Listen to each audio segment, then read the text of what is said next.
Today I'm comparing the Optics Ready VP9 Model A with the FN509 Tactical. Now the obvious difference right off the bat is that the tactical version of the FN comes with a threaded barrel and the VP9 does not. You can get the VP9 Tactical. It currently, as of mid-July of 2022, runs you about $100 more than the FN. However, the FN does have one requirement that the VP9 does not. You should buy a Striker from Apex Tactical for the FN. The tactical version of the VP9 runs you about $100 more than the 509 does currently. If you get the Optics Ready model, it runs about $75 cheaper. So if you don't need or want that threaded barrel, it's an option. However, you might consider getting the tactical version of the VP9 anyway, because if you do, it comes with taller sights, which I think are a big deal. You need taller sights if you're gonna run a dot, because they kind of serve as an on-ramp to finding the dot easier.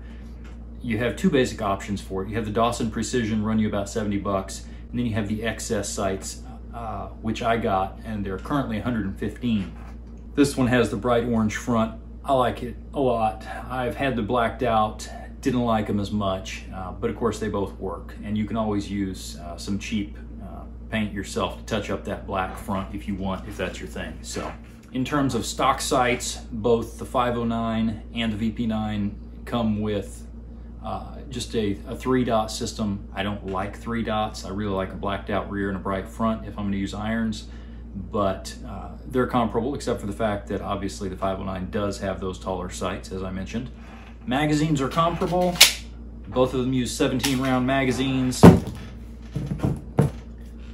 The VP9 magazines are actually slightly cheaper, which is a little bit of a shock. Both are widely available. The aftermarket for both VP9 and 509 is widely available, both in terms of sights, magazines, holsters, you name it. It's all good there. So no real consideration on that front. Both 509 and the VP9 have a good trigger. I wouldn't say that either one of them is amazing. However,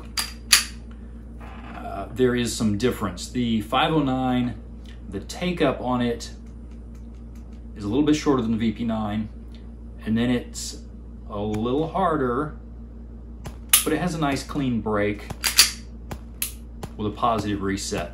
Very shootable, easy to be accurate with it. No complaints. I don't think the weight is a problem. I don't think you need an aftermarket trigger. If you do, you're really just kind of a gun snob, or if you're shooting competition, whatever, that's on you.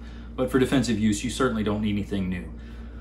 Now the VP9 is a little different. It has a little bit longer take up, and then a little lighter to the wall, but then it kind of hits a little bit of a hump, and it's not heavier, it's just like a little bit of a jump in the trigger bar there that,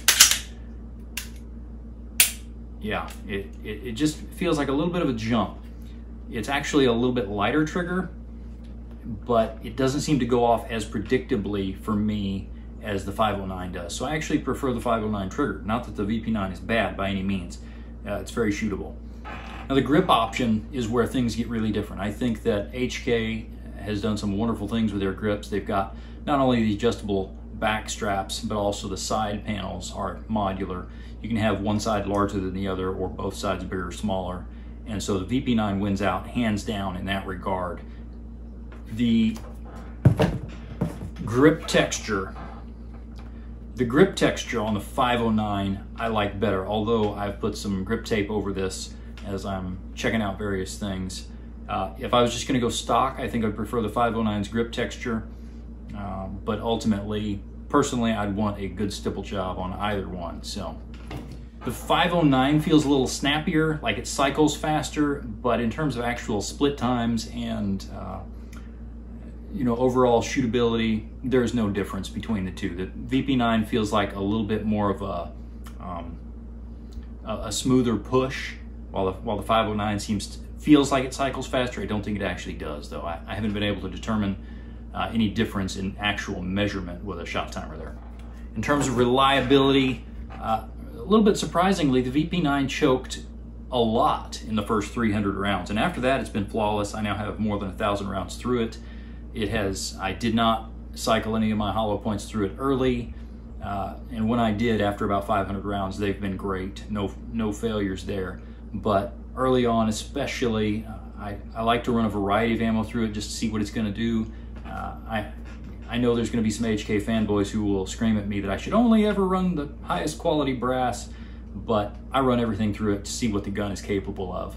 And so with some of the steel casing, it choked pretty hard.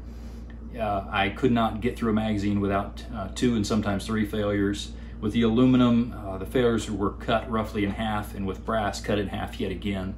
But still, it took me about 300 rounds to not have any more failures. And, you know, that was probably just, you know, a little break-in period. Can't say why it happened. It has not duplicated any of those failures since. So you might automatically think that the 509 is more reliable, but I can't actually say that, because although it didn't have the choking, the failure to feed on ammunition related stuff, the striker did break, and that's kind of a known problem with the 509. I dry practice quite a bit, and that seems to crack those firing pins.